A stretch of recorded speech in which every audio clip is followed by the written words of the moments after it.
Boa noite, meus irmãos. Hoje é dia 25 de outubro de 2023, quarta-feira. Estamos iniciando os trabalhos na Casa Espírita de Abel Sebastião de Almeida.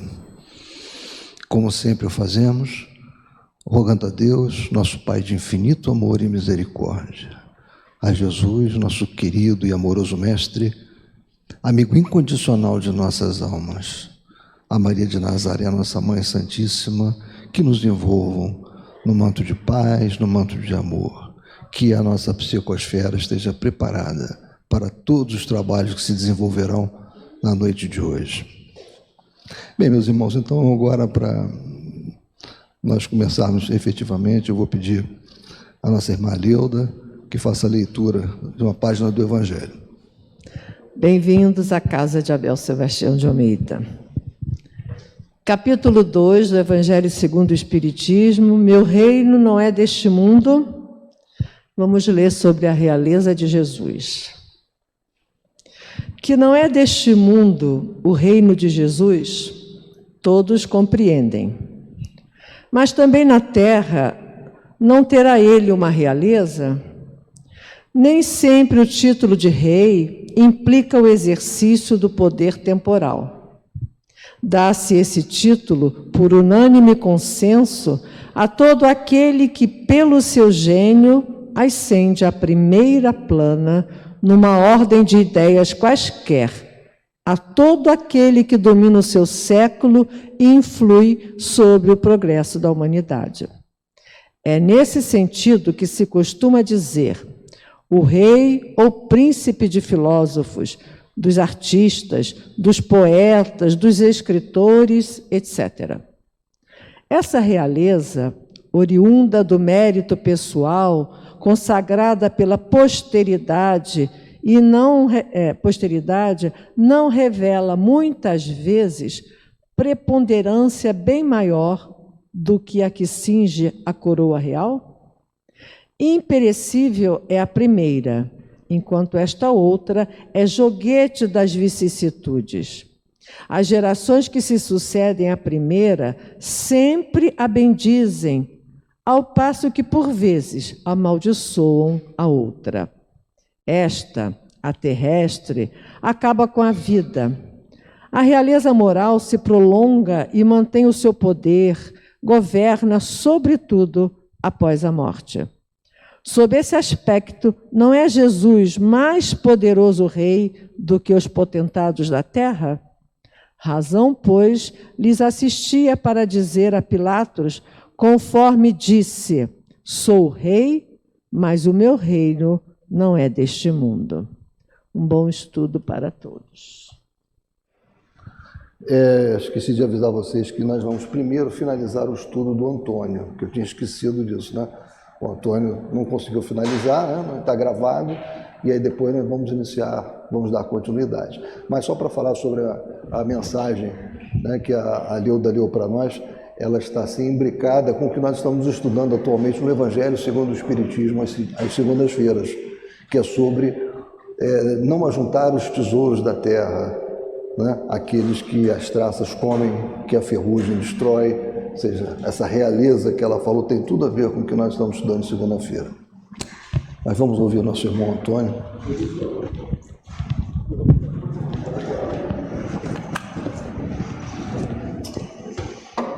De outro modo, por acréscimo da misericórdia concedida pela lei da criação aos sofredores e desajustados espirituais, teremos o direito de prover certas necessidades imaginárias que como espíritos já não poderão sentir, mas que a mente conserva pelo seu retardamento evolutivo.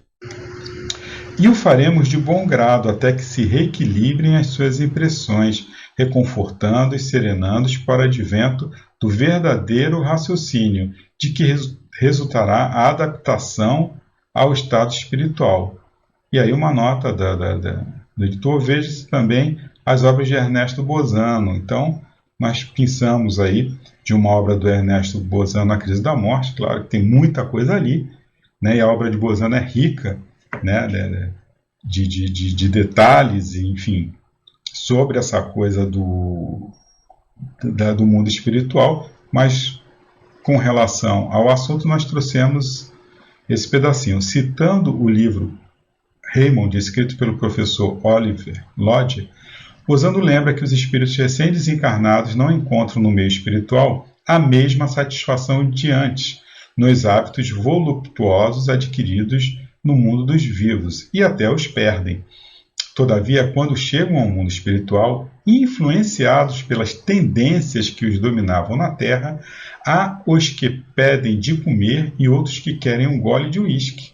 Existe, porém, um meio de contentá-los, fornecendo-se-lhes qualquer coisa que se assemelhe ao que reclamam, desde, porém, que hajam saboreado uma ou duas vezes a coisa desejada, não mais sentem dela necessidade e a esquecem.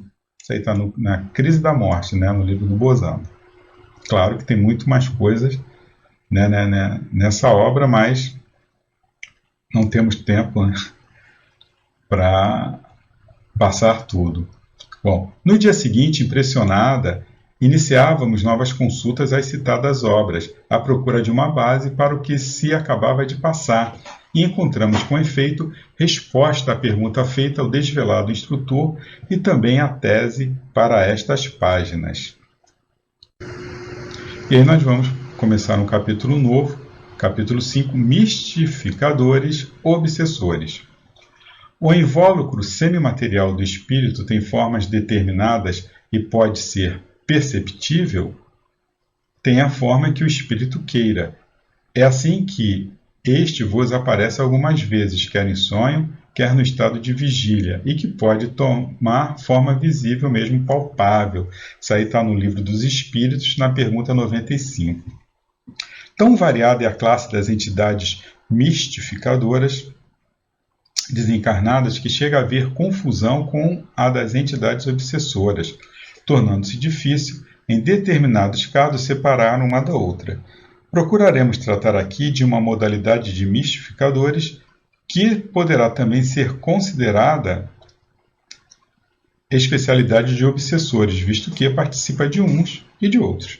Mistificar é, na palavra dos dicionários, o ato de enganar, iludir, lograr, abusar da credulidade de alguém, engodar, valendo-se de ardis e subterfúgios, malícia e mesmo maldade. Existem os mistificadores inofensivos, brincalhões apenas, que levam o tempo alegremente, se bem que também levianamente, cujas ociosidades e futilidades só a si mesmo prejudicam, e que todos consideram irresponsáveis quais crianças travessas e a quem ninguém levará a sério. Na Terra como no espaço, eles proliferam, sem realmente prejudicar senão a si próprios. Existem os hipócritas perigosos, portanto, que sabem enganar porque se rodeiam de falsa seriedade, ao qual mantêm apoiados em certa firmeza de lógica e a quem somente observadores muito prudentes saberão descobrir.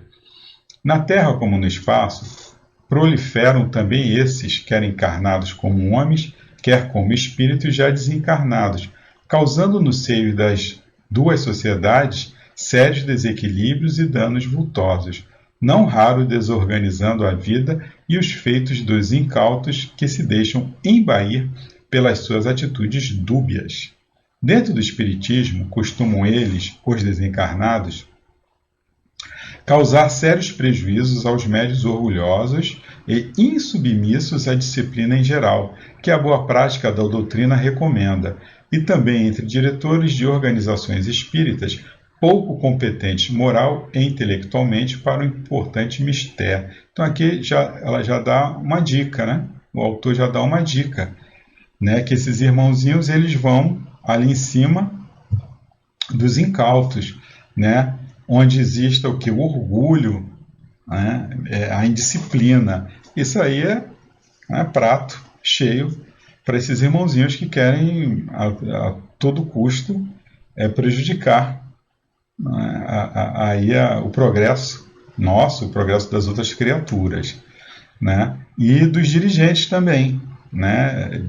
Pouco competentes, moral e intelectualmente, né? Então a importância, né, da moral, né, e do conhecimento, né? Senão né, com pouco conhecimento, e são facilmente iludidos também, né, e sem moral, então nem se fala. Suas atitudes mistificadoras, porém, serão facilmente observadas e desmascaradas por um adepto prudente, bom conhecedor do terreno prático da doutrina, como da sua filosofia, e, acima de tudo, por alguém que, portador de qualidades morais elevadas, se haja tornado bem inspirado e assistido pelos planos superiores do invisível, pois de tudo isso mesmo nos adverte o estudo da doutrina espírita.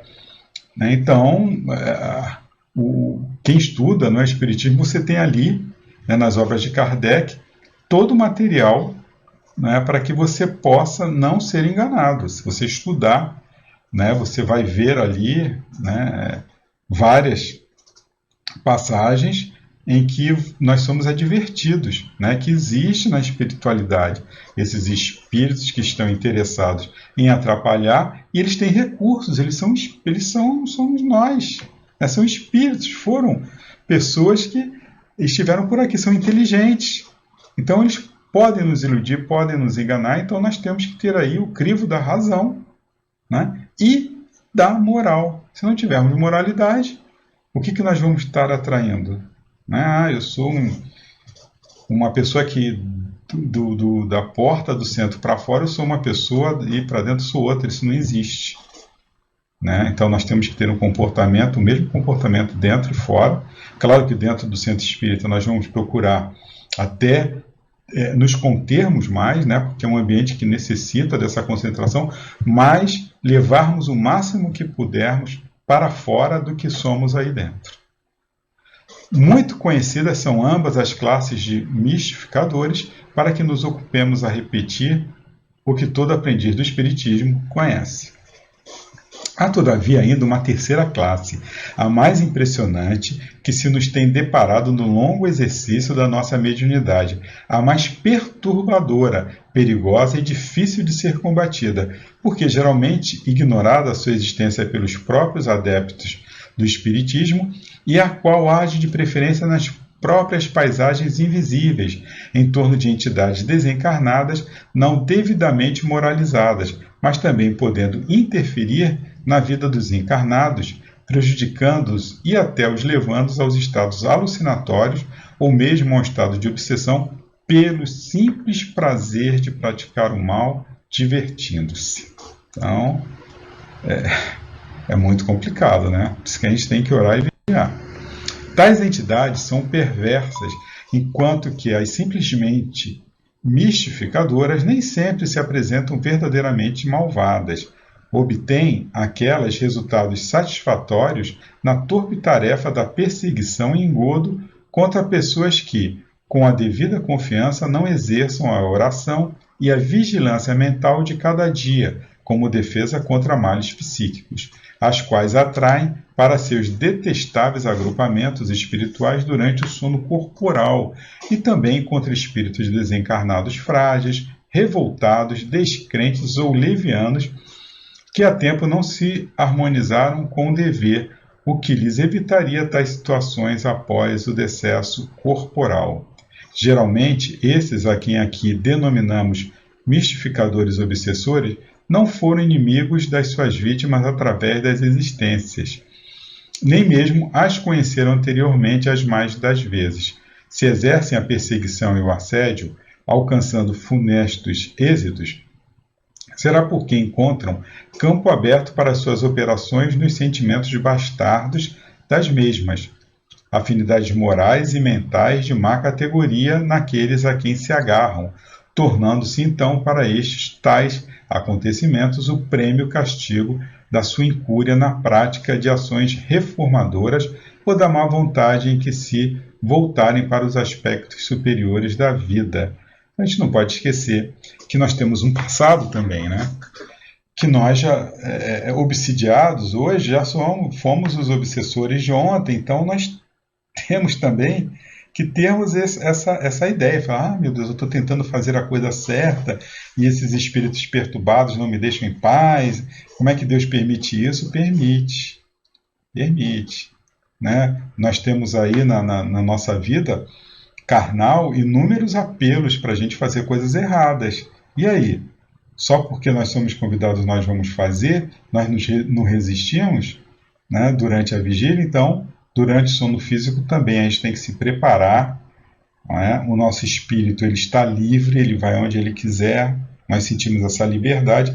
Então, nós temos que ter essa consciência, temos que ter disciplina, e entender que isso acontece mesmo. Nós somos assediados, né? Aqui no plano físico e no plano espiritual também. Então isso faz parte aí do nosso aprendizado, nós estamos juntos e misturados. Da mesma forma que eles nos influenciam, nós podemos influenciá-lo também com o nosso bom comportamento, né? Na escola não existe uma escola onde você tenha somente bons alunos e maus alunos, ali está todo mundo misturado, né? E vão ter aqueles bagunceiros, vão ter aqueles que fazem coisas erradas, aí cabe a nós, né, tomarmos aí as nossas decisões, para que lado nós vamos. Há encarnados e desencarnados que lhes ofereçam, pois, afinidades, essas desagradáveis criaturas invisíveis frequentemente desgraçam, impelindo-as a desastrosas ações, até mesmo nos setores da decência dos costumes, cujas consequências sempre lamentáveis, requererão daqueles que se deixarem embair por suas artimanhas longos períodos de sofrimento e reparações inapeláveis, muitas vezes através de reencarnações amargurosas. Então nós chegamos ao final do nosso estudo de hoje. Que a luz, a paz e o amor de Jesus permaneça em nossos corações. Graças a Deus, graças a Jesus.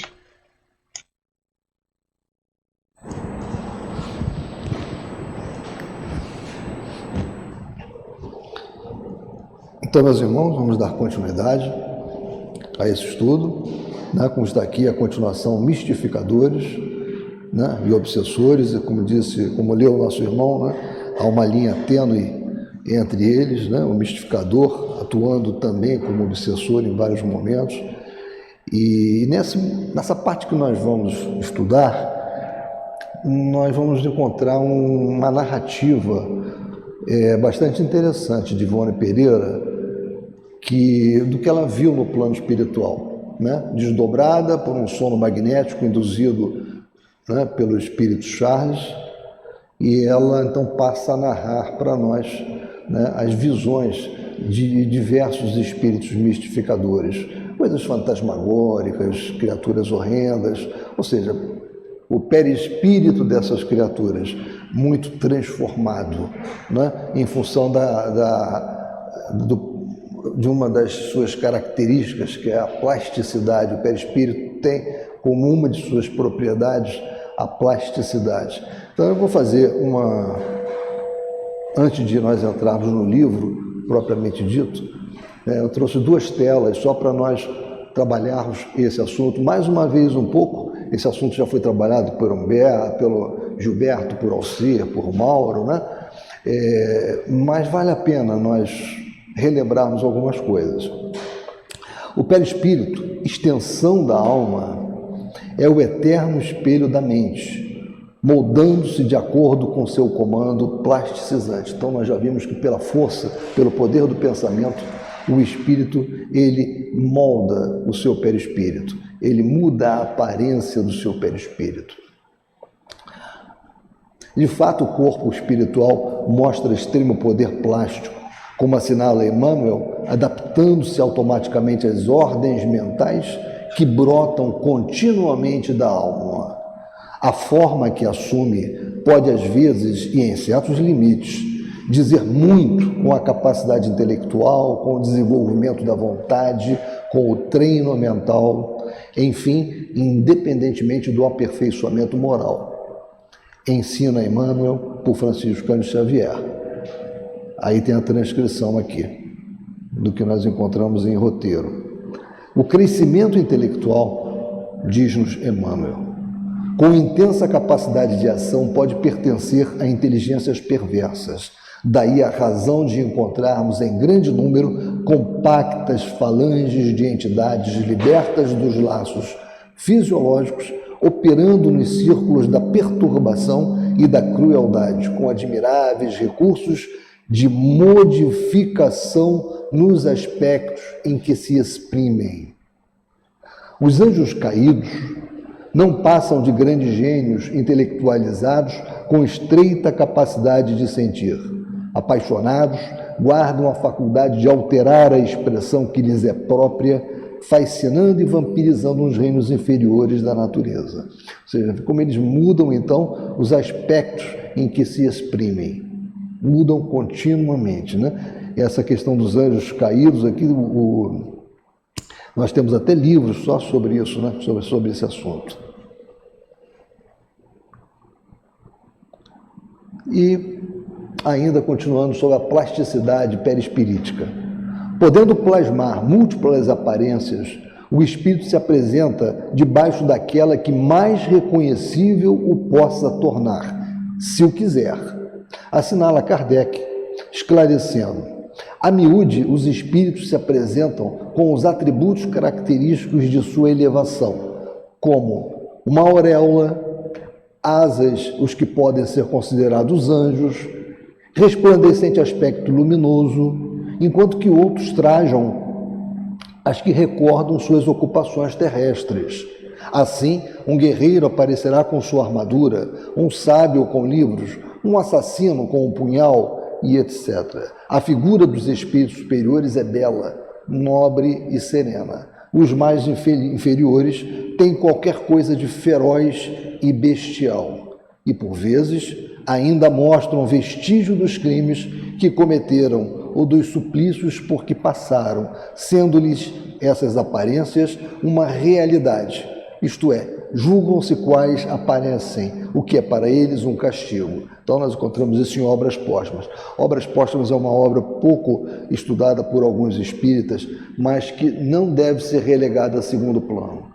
Obras Póstumas traz interessantíssimos estudos de Kardec, né, que eles, evidentemente, o nome já diz, né, a obra é póstuma. Kardec estava elaborando, né, aqueles estudos, né, aqueles detalhamentos, aqueles aprofundamentos, e depois tudo isso, após o desencarne dele, foi corrigido, foi organizado nessa obra, Obras Póstumas. Então nós temos alguns estudos dele sobre o perispírito muito interessantes em Obras Póstumas, os itens 9 seguintes de Obras Póstumas, inclusive falando de agêneres, materializações, coisa bastante interessante. Nós vemos que ou seja, o romance, né, que nos chega, né, da espiritualidade, ele na verdade, ele está previsto, tudo que nós lemos nos romances está nas obras de Kardec. Nada deixou de ser colocado nas obras da doutrina espírita, nas obras basilares da doutrina espírita. Tudo que nós temos nas obras que vieram posteriormente são alguns aprofundamentos, algumas elucidações, ou seja, mas o pano de fundo todo está lá. Então, quando nós conseguimos ler, estudar profundamente as obras de Kardec, e isso é fundamental, nós temos o arcabouço necessário para fazermos um bom trabalho, para estarmos na casa espírita com segurança. Então, não podemos deixar de ler Kardec. E isso que eu acabei de ler para vocês me fez lembrar a figura de Júlio César. Aqueles que estudaram aqui conosco, aconteceu na casa espírita, lembram daquela figura, Júlio César, aquele espírito das trevas, que comandava um grupo, né, de espíritos trevosos, que na verdade tinha um objetivo que era de destruir a mensagem, né, da doutrina espírita, que é a mensagem do Cristo, né, do Evangelho para todas as pessoas, e eles tinham um foco numa determinada casa espírita. E tanto que a aparência, ou seja, a capa do livro é uma casa rachada, né, com rachaduras. Ou seja, eles tentaram destruir o trabalho na casa espírita com penetrações, utilizando-se do orgulho, da vaidade, aquilo que o nosso irmão Antônio acabou de ler há pouco para nós, no estudo que ele fez, né? Por onde eles entram. E esse Júlio César, ele se mostrava com aparências terríveis, fenômenos de licantropia, ou seja, ele comandava aqueles outros espíritos que estavam com ele através do medo. Ele provocava um medo muito grande porque ele era capaz de mudar, ele usava essa capacidade de plasticização do perispírito dele ao extremo. e usava isso para provocar o temor, para comandar aquelas pessoas, aqueles espíritos que estavam com ele, pelo temor. Então, é uma obra que sempre vale a pena nós voltarmos a ela, ela é muito rica em questões. Diga, meu irmão. Posso só fazer uma observação só a respeito do tirando para apresentação? Não, vai tirar não, é bom. Mas o nosso pessoal ali do controle ali da rádio, eles ficam em cima, viu? Tem que ter a...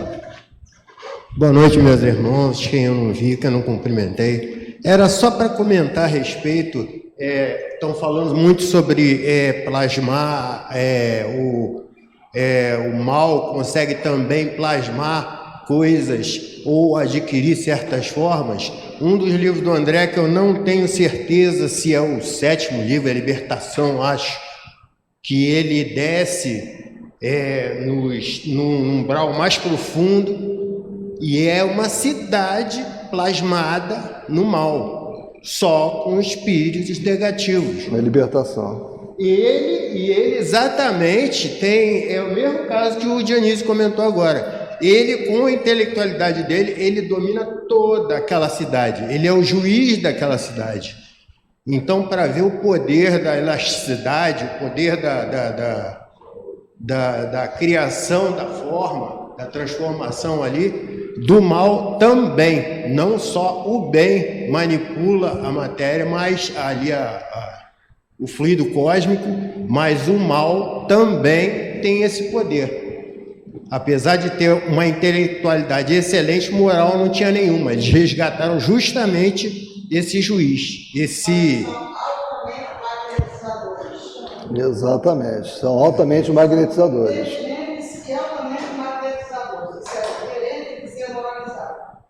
Exatamente.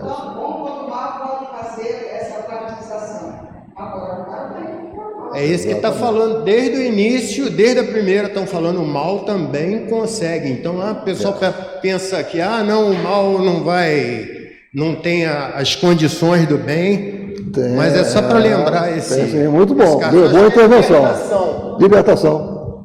É libertação. Fala até os hormônios. Pessoal, isso aqui é muito interessante, viu? A troca de opiniões aqui, de ideias, ela nos faz crescer. Né? Então é muito interessante, todos que quiserem comentar, que falar, quando um levanta uma questão ou faz uma observação, uma complementação, como o nosso irmão Marcelo fez, isso ajuda a todos nós. Marco, quem é que leva para o Marco aqui? Espera só um instantinho, Marco, senão os outros não vão se aproveitar da tua observação. Eu até vou ouvir, mas muitos não irão. Tem que ligar, tá aqui.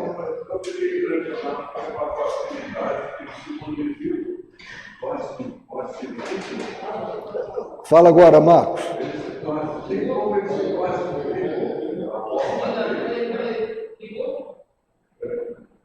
Acho que...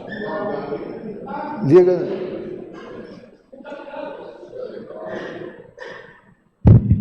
Agora ligou.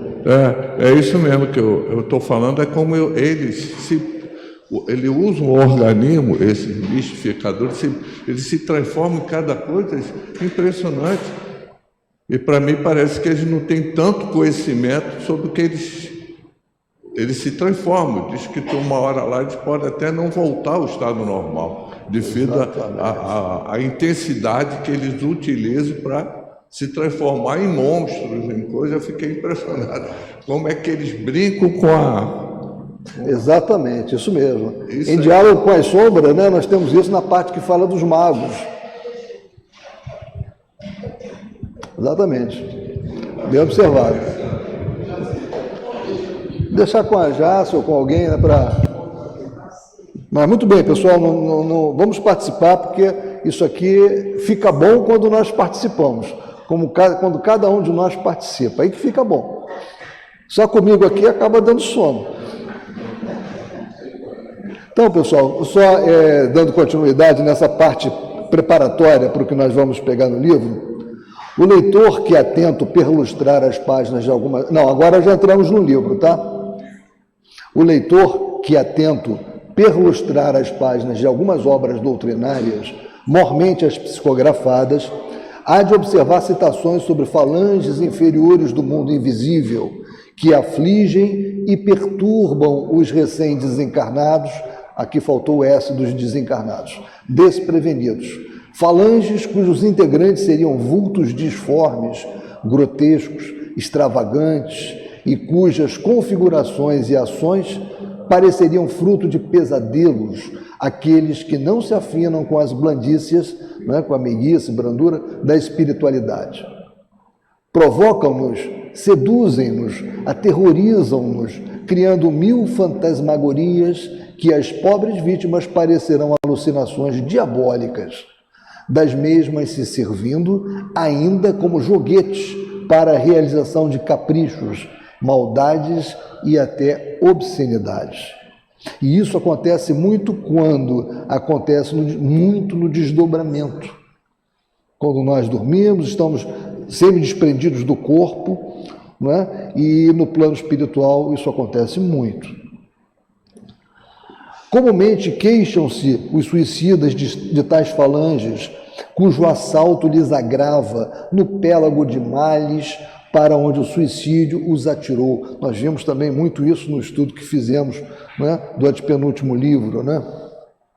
O seu já insuportável suplício, e nas sessões práticas ou mediúnicas da doutrina espírita, quando bem organizadas e dirigidas, não é difícil ouvirem-se queixas idênticas da parte de espíritos comunicantes muito inferiores ou ainda de suicidas.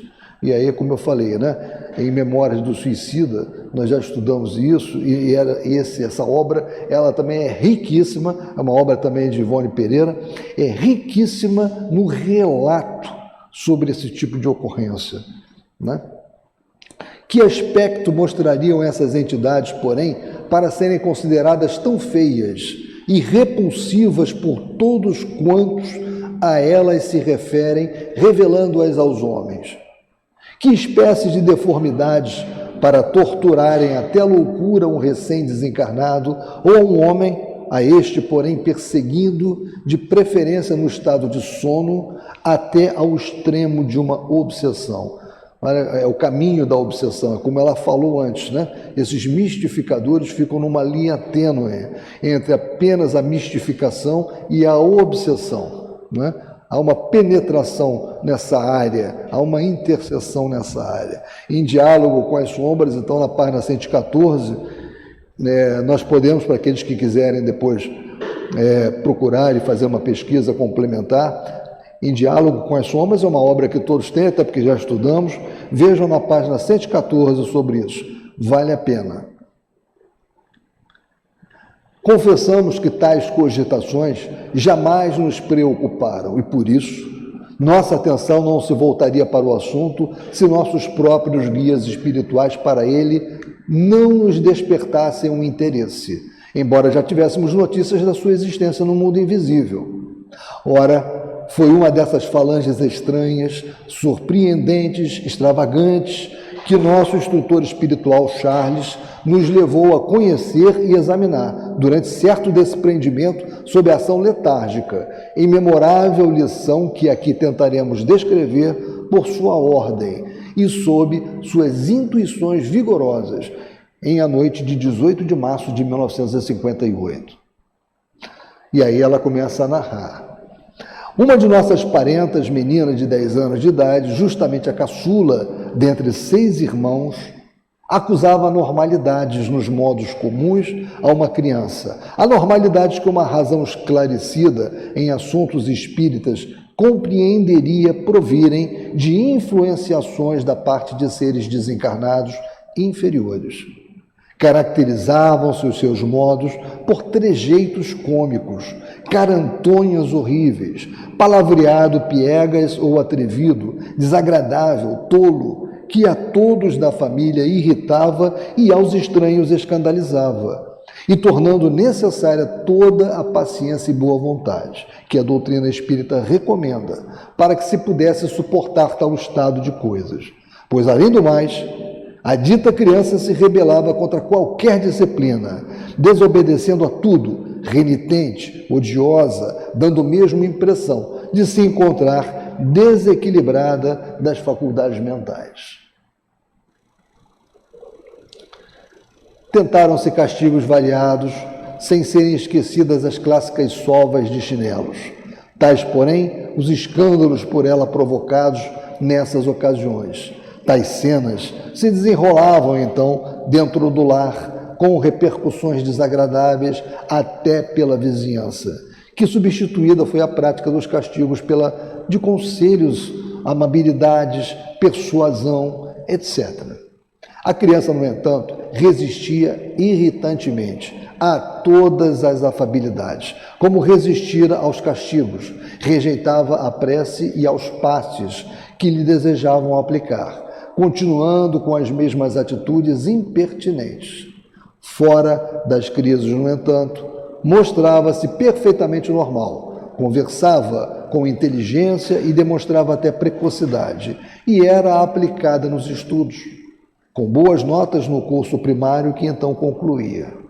Consultou-se por isso mesmo o espaço, como seria natural em família espírita, e o espírito Charles, desvelado amigo e instrutor espiritual da família, após prescrever medicação para o sistema nervoso da paciente, afirmou sem reboço: ela afinou-se com entidades inferiores durante o estágio no espaço antes da reencarnação.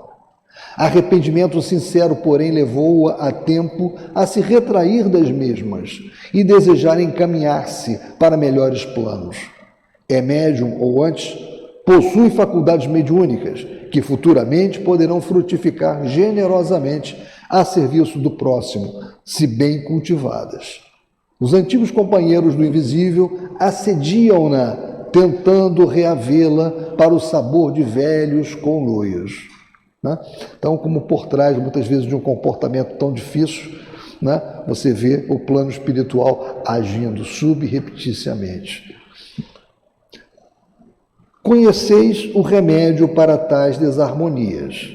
Aplicai-o, disse Charles. Sim, o remédio único seria o trabalho de reeducação da menina à base do Evangelho. Preces, paciência, vigilância, amor, disciplina rigorosa, sem concessões que redundassem em cumplicidade com caprichos prejudiciais. Fraternidade e caridoso interesse para com os infelizes sedutores desencarnados. Na noite de 18 de março de 1958, no entanto, encontrando-nos durante uma temporada na residência daqueles nossos familiares, eis que a figuração espiritual de Charles, envolvida na sua luminosa e bela roupagem de iniciado hindu, vejam aquilo que nós falamos da roupagem, O espírito se apresenta de forma compatível com o seu nível de evolução, Apresentou-se a nossa visão e, adormecendo-nos em sono magnético, como habitualmente, arrebatou o nosso espírito, deixando o corpo carnal imerso em letargia. Passado o primeiro atordoamento, fenômeno invariável nesse gênero de desprendimento, nós nos reconhecemos no recinto da própria residência da paciente, sem alçar o espaço, acompanhada pelo nobre amigo, mas rodeada de seres disformes, extravagantes, feios, grotescos, repulsivos, e Charles apresentava-os. São estes os antigos companheiros da menina B, durante seu estágio no invisível, antes da reencarnação presente. Pertencem a uma classe especial de mistificadores, a qual descai para a de obsessores. Não são inimigos dela, segundo a terminologia humana, e nem se vingam, porque ela nenhum mal cometeu contra eles. Porém, não são também amigos, porquanto não são de quem quer que seja, visto que ainda não adquiriram o senso da fraternidade, nem a favor de si próprios. Simplesmente seduziram-na quando no espaço. E aí, o Livro dos Médiuns, também no item 303, tem interessante passagem sobre isso. Como eu tinha falado, nas obras de Kardec, nós temos toda a matriz necessária para entendermos aquilo que lemos nos romances. Tudo foi tratado E o item 303 do Livro dos Médiuns, que vale a pena depois ser um pouco mais trabalhado, né? Não é o objetivo agora, porque senão não dá tempo, mas ele fala das mistificações.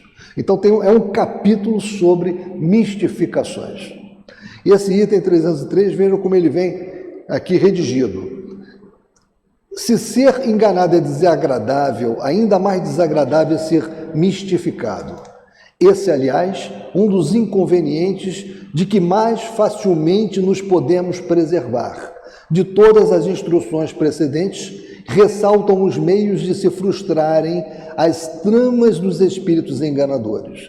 Por essa razão, pouca coisa diremos a tal respeito. Sobre o assunto, foram estas as respostas que nos deram os espíritos. Então eu vou ler a primeira pergunta, mas como são muitas, isso é só um aperitivo para nós não deixarmos de olhar o Livro dos Médiuns na questão 303. Gente, nós temos que ser técnicos em mediunidade. Todos aqueles que atuam no campo mediúnico, né, que vêm para cá, para quarta-feira, atuam na mesa, vão lá embaixo, têm que ser técnicos em mediunidade. E aonde nós conseguimos ser técnicos em mediunidade? Aqui, no Livro dos Médiuns. Nós temos que estudar o Livro dos Médiuns. As obras complementares são importantes? Claro que são. Longe de mim falar coisas diferentes. Mas o Livro dos Médiuns tem que ser o nosso livro de cabeceira para todo aquele que quer trabalhar no campo mediúnico.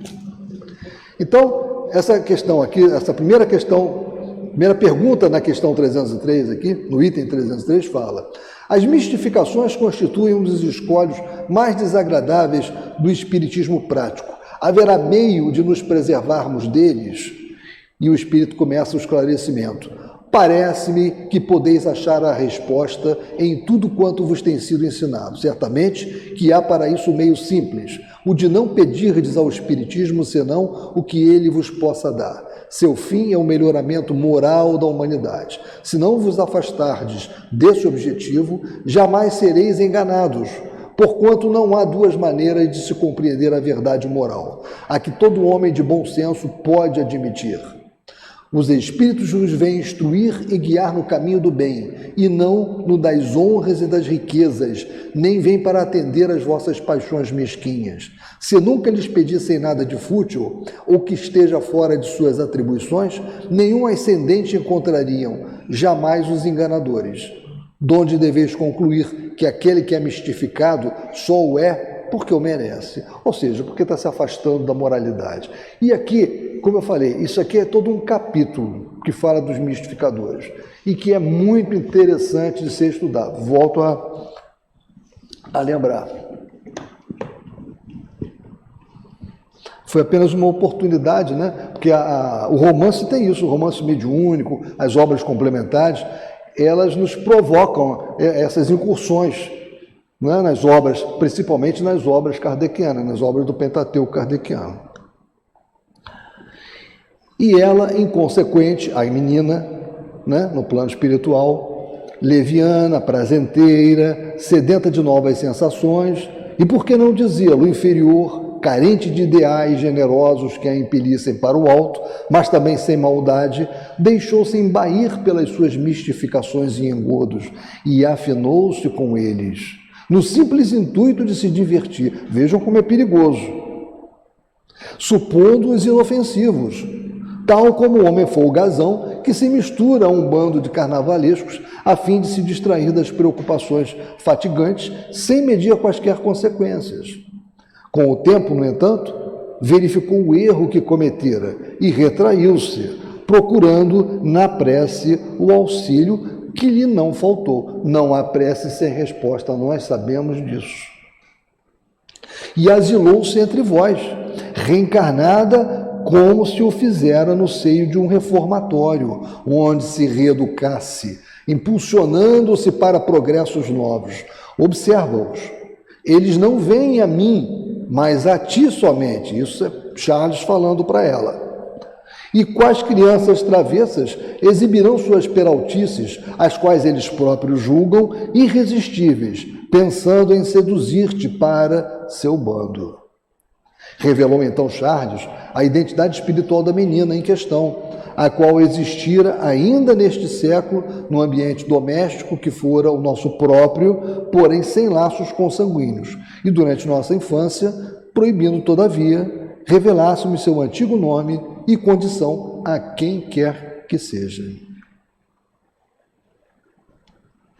Entrementes, as entidades em apreço iam e vinham pela casa. Ocultavam-se uma das outras atrás das portas, por baixo das mesas e das cadeiras, como quem brincasse de esconde-esconde. Batiam-se mutuamente com socos e pontapés violentos, pavorosos, o que as levava a gritar e chorar. Davam saltos altíssimos, como se fossem acrobatas ou acróbatas, né? Tanto faz uma forma como outra de falar. Cabriolavam, faziam piruetas de todos os modelos, caminhavam sobre as mãos, com os pés voltados para cima, quais palhaços no picadeiro de um circo de diversões. Penduravam-se as bandeiras das portas, rindo-se às gargalhadas, num buliço ensurdecedor, o qual ouvíamos como se tratasse de rumores materiais.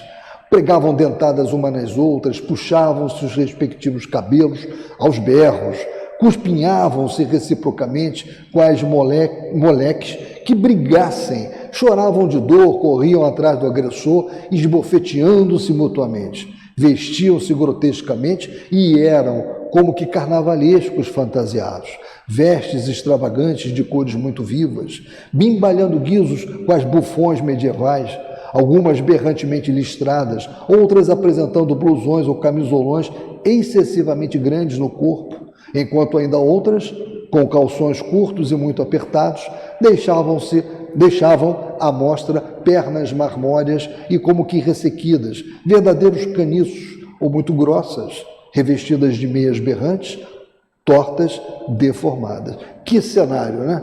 E tudo isso ali pela casa e ela, né, naquele desdobramento, tendo aquela visão de todo esse cenário, né? Um cenário horripilante, horroroso, de seres na espiritualidade vinculados àquela criança, que não se afastavam dela.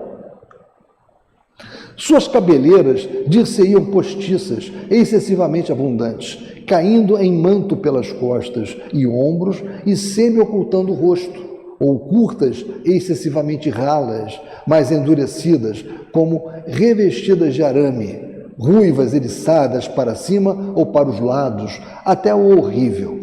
Negras, amarelas, roxas, vermelhas, verdes, o que, ajuntado à indumentária extravagante, as tornava verdadeiros fantasmas assombradores. Algumas dessas pobres entidades traziam capas escarlates, recamadas de guizos, ou listradas em cores vivas, pés enormes, calçados de botas ou sapatos muito pontudos, coisa rara de se poder observar em espíritos desencarnados, mesmo em estado de transe, e tocavam flautins muito primitivos e pequenas gaitas próprias de crianças, dançavam desagradavelmente, notando-se que o faziam com ares de provocação, mostrando na fisionomia trejeitos e esgares, carantonhas horripilantes à guisa de sorrisos. Trajavam uma delas manto roxo, exibindo cabeleira até os ombros, encaracolada, coroa de espinhos e um caniço nas mãos, displicentemente parodiando a imagem do Senhor dos Passos, observada nas procissões do culto católico, e o fazia usando sapatos desmedidamente grandes e semblante grotescamente compungido. Outras entidades se apresentavam com gorros, becas, funis, com borlas pendentes ou faixas de fitas, chapéus de 3 bicos, com abas enormes ou copas excessivamente altas, exatamente como gostariam de ostentar os carnavalescos humanos. Então, vejam, a Dona Ivone, ela foi muito, assim, rigorosa nos detalhes, né? Ela procurou narrar os detalhes de tudo que ela viu, né, naquele desdobramento. E vocês vejam que aqui no final ela fala exatamente como gostariam de ostentar os carnavalescos humanos. Esse tipo,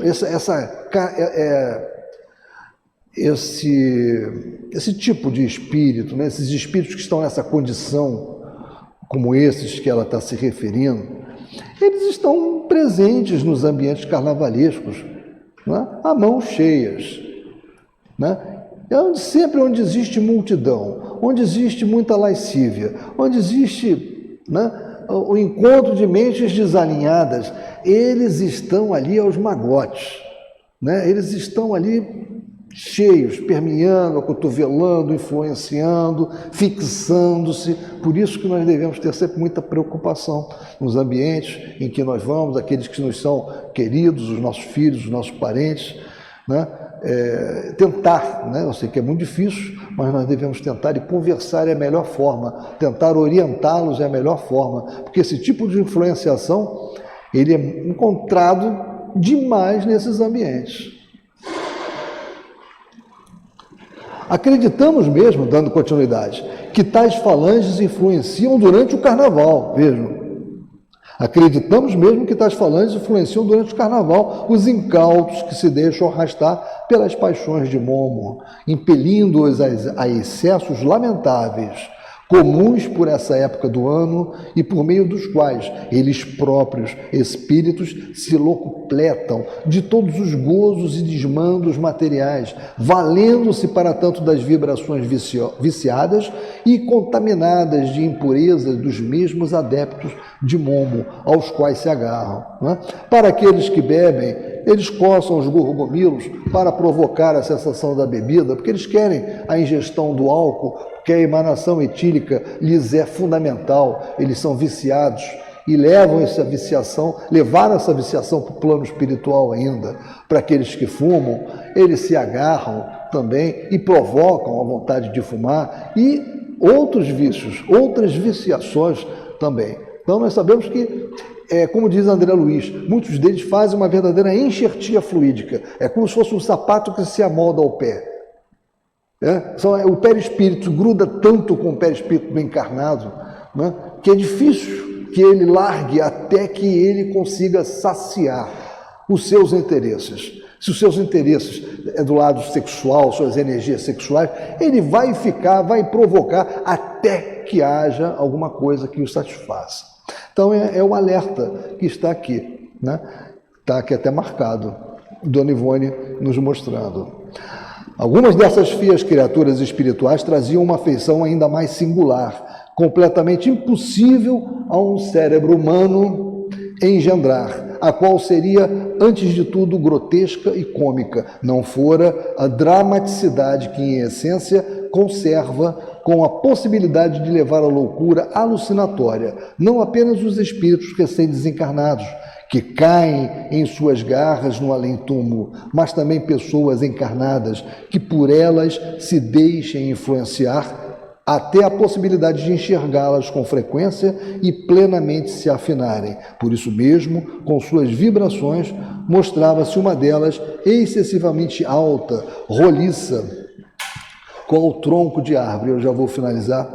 De certa altura saíam os braços, que mais pareciam longas tiras de cipó e que se moviam em reviravoltas, como os tentáculos de um polvo distribuindo chicotadas em torno de si. Do corpo acirroliço desciam então as pernas, varas finíssimas com enormes sapatos pretos, com as pequenas canoas. Os traços fisionômicos eram desenhados quase no ápice do rolo, isto é, do inacreditável corpo, que é uma narrativa realmente muito difícil, né, de você até imaginar aquilo que ela está vendo. Mas, meus irmãos, eu vou ter que suspender, porque nós estamos no nosso horário, né, temos que respeitar o horário.